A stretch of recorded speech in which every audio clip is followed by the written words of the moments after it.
Hi everyone, welcome back to my channel. This is friend Ishaan. So guys, मैंने अपनी last video बनाई थी boys locker room के बारे में, जिसमें दिल्ली के कुछ बच्चे जो कि स्कूल किड्स थे, उन्होंने एक इंस्टाग्राम में अपना एक ग्रुप बना रखा है। उसके बारे में मैंने वीडियो बनाई थी। सो आप उस वीडियो को जाके देख सकते हैं, मेरी लास्ट वीडियो। सो ये वीडियो में मैं थोड़ा सा उसका ब्रीफ दूंगा, then a bigger impact of social media, जो कि हम सबकी लाइफ में आज की डेट में सोशल मीडिया हम सबकी लाइफ में बहुत बुरी तरह पेनिट्रेट हो चुका है एंड इसके बहुत ही ज़्यादा इफेक्ट हो रहे हैं। पॉजिटिव इफेक्ट भी है, लेकिन नेगेटिव इफेक्ट ज़्यादा आज की डेट में हमें दिख रहे हैं। सो मैं उसके बारे में भी बात करूँगा। सो बॉयज़ लॉकर रूम एक इंस्टाग्राम में ग्रुप था जो कि दिल्ली के कुछ स्कूल के बच्चे हैं, प्लस कुछ कॉलेज स्टूडेंट्स भी हैं। सो मोस्टली जो बच्चे हैं वो है 15-16 ईयर्स ओल्ड। सो उन्होंने एक इंस्टाग्राम पे ग्रुप बनाया था बॉयज़ लॉकर रूम। सो उस ग्रुप में वो अपने फ्रेंड्स, लड़कियां जो क्लासमेट हैं और जूनियर हैं, उन सब की पिक्चर शेयर करते थे, एक्सप्लिसिट कमेंट करते थे उनके बारे में, बहुत सारी गलत गलत चीज़ें उनके बारे में बोलते थे। सो ये एक ग्रुप था जो कि एक्सपोज तब हुआ जब जो उस ग्रुप के कुछ मेंबर थे, उन्होंने स्क्रीनशॉट लेके जिन लड़कियों के बारे में वो मॉफ्ड इमेजेस, लड़कियों का गला मतलब सर का हिस्सा काट के किसी न्यूड पिक्चर में लगा के शेयर करना, ये सब चीज़ें कर रहे थे।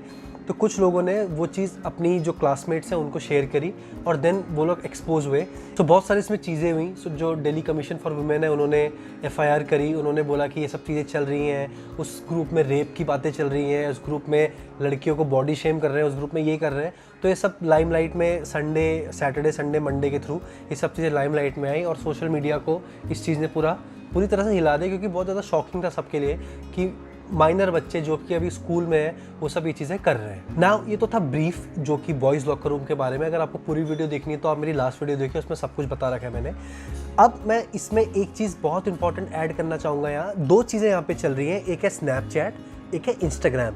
जो बॉयज़ लॉकर रूम है वो है इंस्टाग्राम में, और स्नैपचैट में एक अलग चीज़ चल रही है। स्नैपचैट में क्या चीज़ चल रही है? स्नैपचैट में एक इंसिडेंट हुआ। एक लड़के ने एक लड़की को स्नैपचैट में मैसेज भेजा that we will rape you. Then उस लड़की ने अपने बॉयफ्रेंड को बताया और उसके जो बॉयफ्रेंड है उसने डायरेक्टली उस बंदे से बात करी और उस बंदे ने उसको बोला कि जो स्क्रीनशॉट में आपको स्क्रीन में दिख रहा होगा दैट हम उसे रेप करते हैं। उस बंदे ने बोला कि करने को तो हम बहुत कुछ कर सकते हैं लेकिन हम करेंगे नहीं। दैट उस लड़के ने बोला कि हम उसे मिलके गैंग रेप करते हैं, लेकिन उस लड़के ने उसको बोला कि नहीं। मतलब वो लड़का उसको प्यार से समझाना चाह रहा था। इसको आप गलत वे में मत लीजिए कि वो लड़का भी उसमें इन्वॉल्व था। वो लड़का उसमें इन्वॉल्व नहीं था। वो लड़का बस वो जो गलत सोच वाला बंदा है जिसने बात कही है उसको बस सीधी तरह के समझा रहा था। सो ये जो गैंग रेप वाला इंसिडेंट है, इसका बॉयज़ लॉकर रूम से कोई लेना देना नहीं है। ये दोनों अलग इंसिडेंट है।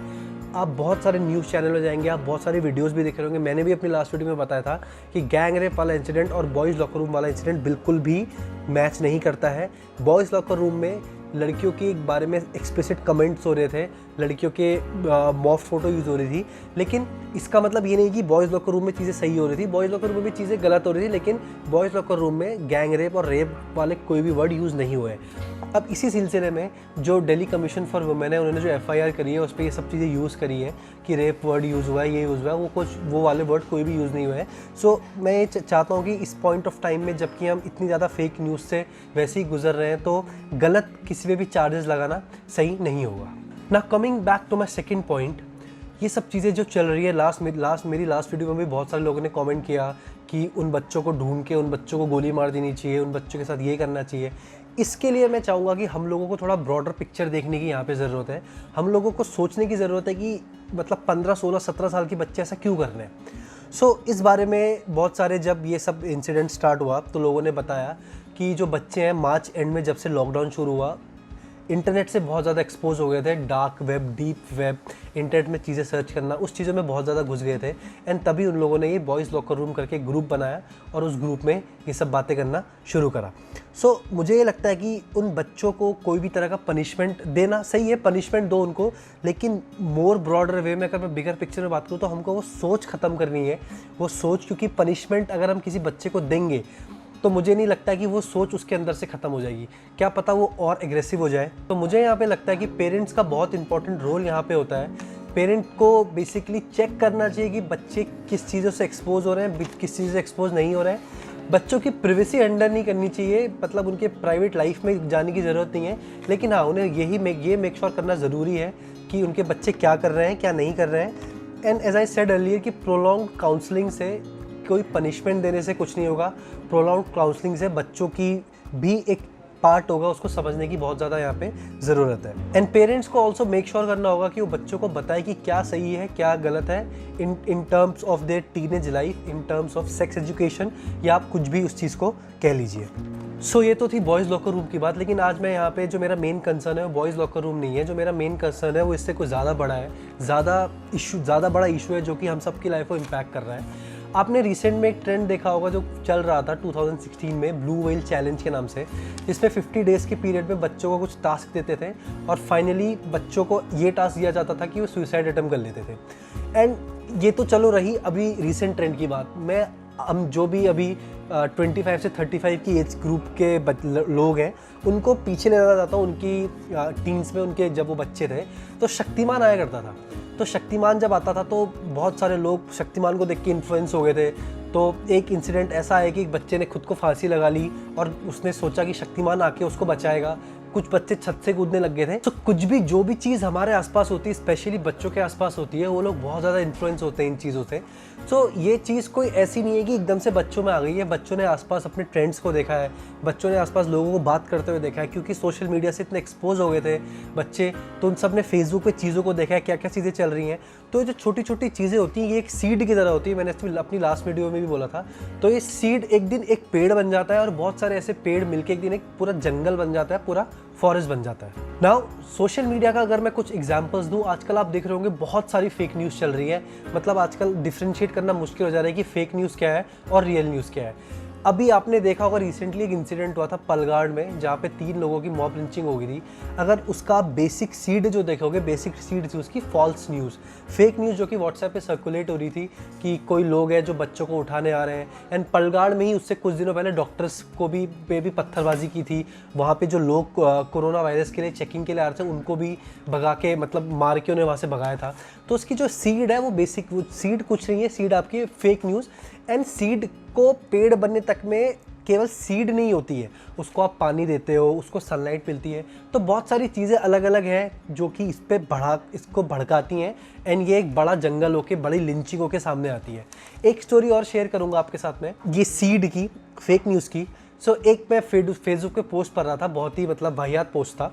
उस पोस्ट में, क्योंकि आजकल रामायण चल रही है तो रामायण के बारे में भी बहुत पोस्ट आ रहे हैं। तो उस पोस्ट में ये था कि रामायण में जब लक्ष्मण जी और मेघनाथ जी की लड़ाई हुई वो रात को 9 से 12 बजे के बीच में हुई। फिर लक्ष्मण जी को वो शक्ति जो भी बाण लगा वो बेहोश हो गए। हनुमान जी के पास सुबह तक का टाइम था। हनुमान जी 12 बजे के बाद गए यहाँ से वहाँ, द्रोणागिरी पर्वत से संजीवनी बूटी लंका में लेके आए सुबह 5 बजे तक। एंड इसके पूरी डिस्टेंस लेके श्रीलंका से द्रोणागिरी पर्वत तक की एक इमेज है, पूरी 2400 किलोमीटर समथिंग उस डिस्टेंस लेके स्पीड कैलकुलेट करी कि हनुमान जी की स्पीड भी निकाल दी है। मतलब ये कितना फॉल्स है। मतलब खुद ही देखो कि शाम को कभी युद्ध होता नहीं था उन दिनों में। उन दिनों में जो भी युद्ध होते थे वो बहुत ही सही रूल्स एंड रेगुलेशन से होते थे और सारे युद्ध दिन में हुआ करते थे। तो शाम को तो युद्ध होने का कोई मतलब नहीं। और बहुत बेसिक सी बात ये है कि यार टाइम कीपर कौन था? समय तो हमने अब बनाया ना कि अभी 12 बज रहा है, अभी 1 बज रहा है। उन दिनों कौन सा टाइम था? हम लोग बहुत ज़्यादा डिबेट करते हैं कि रामायण कब हुई थी, किस टाइम हुई थी। हमको टाइम ही अभी पता नहीं है और लोग ये फेक न्यूज़ चला रहे हैं कि इस टाइम पे ये हुआ था, इस टाइम पे लक्ष्मण जी को बाढ़ लगा। ये बहुत ही ज़्यादा बेकार चीज़ है। अनदर एग्जाम्पल जो मैं सीड का आपको देना चाहूँगा वो है ये पिक्चर। अब इस पिक्चर में आप देख सकते हैं, इस पिक्चर में साफ लिखा हुआ है कि शहनाई वाले को भारत रत्न दिया जा सकता है तो रामानंद सागर जी को क्यों नहीं। बहुत ही इनवैलिड सा पॉइंट लगा मुझे यहाँ पे। मतलब क्या जस्टिफाई करना चाह रहे हो यार कि शहनाई वाले को? सबसे पहले तो शहनाई वाले को नहीं लिखना चाहिए था, साफ साफ मेंशन कर देना चाहिए था कि उस्ताद बिस्मिल्लाह का। अब आप एक बच्चे के नज़रिए से इस पोस्ट को देखें। मैंने जब ये पोस्ट शेयर करा, इस पर मैंने एक कैप्शन भी लिखा हुआ था, तो काफ़ी सारे मेरे फ्रेंड्स ने भी मुझे बोला कि यार क्या हेटेड है, इसमें कोई हेटेड नहीं है, ये तो बस एक नॉर्मल सा पोस्ट है, रामानंद सागर जी को भारत रत्न दिया जाना चाहिए, हमने तो बस ऐसे ही शेयर करा, इसमें क्या गलत है? उन सबको भी मैंने यही समझाया कि गलत इसमें अभी कुछ गलत नहीं है। अभी जैसी एक सीड है, अभी आपने बोला कि इसको भारत रत्न दिया तो इसको क्यों ना दो। सबसे पहले तो शहनाई वाले लिखने की जरूरत नहीं थी, एज आई सेड उस्ताद बिस्मिल्लाह खान लिख दो। एंड एक बच्चे के नज़रिए से अगर मैं देखूँ, अगर मुझे नहीं पता है शहनाई वाला कौन है तो मैं पढ़ूंगा शहनाई वाले, तो मैं सोचूंगा कौन है। मैं किसी से पूछूंगा, मैं कहूँगा पापा ये शहनाई वाले कौन थे जिनको भारत रत्न मिला था? तो मेरे पापा बोलेंगे बेटा उस्ताद बिस्मिल्लाह खान। तो मैं सोचूंगा, मैं कहूँगा यार केवल शहनाई बजाते होंगे यार, उनको मतलब क्यों ही भारत रत्न दे दिया? सही बात तो कर रहे हैं, रामानंद सागर जी ने इतनी अच्छी रामायण बनाई, उनको भी देना चाहिए। तो ये स्लोली एंड स्टेडली करके ये सब चीज़ें बढ़ती रहेंगी। एंड वो रिस्पेक्ट सब उस्ताद बिस्मिल्लाह खां के लिए लोग खो देंगे। एंड क्योंकि आज रामायण ट्रेंडिंग में है तो सब रामानंद सागर जी के बारे में ही सोचेंगे। And just to inform you, Ramanand Sagar ji को पद्मश्री वैसे भी गवर्नमेंट ऑफ इंडिया ने अवार्ड कर दिया था। एंड अगर आप जाइए यार उस्ताद बिस्मिल्लाह खां के बारे में एक बार NDTV का इंटरव्यू आप देख लेंगे, तब आपको पता लग जाएगा कि केवल शहनाई ही नहीं बजाते थे वो, उनमें क्या खूब मतलब म्यूज़िकल, उनके रग रग में एक म्यूज़िक बसा हुआ था। तो ये बहुत ही गलत पोस्ट था। सो मैं बार बार जो चीज़ बोल रहा हूँ सीड बीच के बारे में, वो मैं इसलिए बोल रहा हूँ क्योंकि अब मैं एक ऐसा पार्ट बताऊँगा जो कि बॉयज़ लॉकर रूम से लिंक करेगा एंड जो कि किसी ने सोचा नहीं होगा। और ये ऑब्वियसली मेरी थिंकिंग है, आप हो सकता है कि आप ना सोच पाएँ ऐसा, या आप मेरी इस थिंकिंग से डिसएग्री करें, लेकिन this is what my point is. आप लोगों ने एक ट्रेंड देखा होगा जो फेसबुक में चला था जब पुलवामा अटैक हुए थे, PKMKB, इसका फुल फॉर्म है पाकिस्तान की माँ का, अब आप खुद ही समझ लीजिए। तो ये एक ट्रेंड चला था फेसबुक पे, इंस्टाग्राम पे, ट्विटर पे, बहुत बुरी तरह से ट्रेंड चला था। हर मेरी एज का बच्चा या कोई और लोग इसको शेयर कर रहे थे और बहुत ज़्यादा प्राउड फील कर रहे थे। मतलब ऐसा एक मैं बच्चे की मेंटालिटी अगर बताऊं कि एक जो जवान है वो सरहद पे लड़ रहा है, बच्चा तो ऑब्वियसली लड़ नहीं पाएगा। अब बच्चा अपनी पेट्रोटिज्म, अपनी देशभक्ति कैसे शो करेगा? अब बच्चे को बड़ा अच्छा लगेगा कि हाँ फेसबुक पे जाता हूँ, एक पाकिस्तान के बारे में कोई पोस्ट डाल देता हूँ और #PKMKB लिख दूंगा, तो वाह वाह यार ये तो मतलब देशभक्ति का मतलब मेरे लिए किस्सा है। अब ये ट्रेंड जिसने भी स्टार्ट किया, ऑब्वियसली उसने पाकिस्तान को डिग्रेड करने के लिए स्टार्ट किया या उसने मज़े में स्टार्ट किया, क्योंकि एंटी सोशल एलिमेंट तो हर जगह है। लेकिन उसने ये चीज़ नहीं समझी कि कोई भी बच्चा इसको अगर शेयर करेगा, इसका फुल फॉर्म अगर पढ़ेगा पाकिस्तान की माँ का जो भी है ये, तो वो एक बार तो सोचेगा कि यार ये क्यों, मतलब माँ के बारे में ही क्यों बोल रहे हैं, जो गालियाँ होती है माँ बहन के बारे में क्यों होती है। अब इसके रिलेशन में राहुल गांधी से भी ये पोस्ट, ये हैशटैग काफ़ी चला है, रागा सेम चीज़, सेम मुगल्स के बारे में चला है, मुगल्स की ये टीपू सुल्तान का। तो ये जो भी लोग अपना प्रोपोगेंडा चलाना चाहते हैं, जो भी लोग मतलब ये चीज़ें शेयर करते हैं, वो बिगर पिक्चर को नहीं देख पाते हैं कि ये एक सीड है जो कि हम, जो अभी आने वाले बच्चे हैं उनके दिमाग में डाल रहे हैं। उनके दिमाग में हम ऑटोमेटिकली विमेन के खिलाफ एक ऐसा सिनेरियो क्रिएट कर देते हैं कि जो डेरोग्रेटरी होगा, एज इन विमेन हमारे स्टैंडर्ड के बराबर नहीं है, विमेन हमसे नीचे है, विमेन के साथ तो ऐसा ही करना चाहिए। ये सारी ट्विटर में ट्रेंड चला के। अब ये पार्ट आता है कि इसका सोल्यूशन क्या है, इन सब चीज़ों का सोल्यूशन क्या है। इन सब चीज़ों का सोल्यूशन मतलब आप मुझे सीधे पूछोगे कि रिस्पॉन्स दो, सोल्यूशन क्या है, तो सोल्यूशन मुझे भी नहीं पता है, क्योंकि सोशल मीडिया का ट्रेंड हमारी लाइफ में एज आई सेड अर्लियर इतना पेनिट्रेट कर चुका है कि इससे बाहर निकलना बहुत मुश्किल है। एंड इसका एक बिल्कुल एक स्टेटमेंट में सोल्यूशन देना बहुत ज़्यादा टफ है, लेकिन इसका एक धीरे धीरे सोल्यूशन हम ऐसे ही दे सकते हैं, क्योंकि कोई भी चीज़ धीरे धीरे अगर बिल्ड होती है तो उसको ख़त्म करने में भी उतना ही स्लो एंड स्टेडली टाइम लगता है और धीरे धीरे हम उस चीज़ को ख़त्म कर सकते हैं। तो मेरा इस चीज़ में एक ही सोल्यूशन है कि हमको एक रिस्पॉन्सिबल सिटीज़न की तरह बिहेव करना है। हमको मेक श्योर करना है कि कुछ भी सोशल मीडिया में आ रहा है हमको वो शेयर नहीं करना है। अगर आपको बहुत ज़्यादा है शेयर करने की आदत, अगर आपको नहीं शेयर करना ही है, तो उसको 2-3 सोर्सेज से आप पता कर लीजिए कि ये चीज़ सही है नहीं है। फालतू के हैशटैग्स बिल्कुल शेयर मत कीजिए।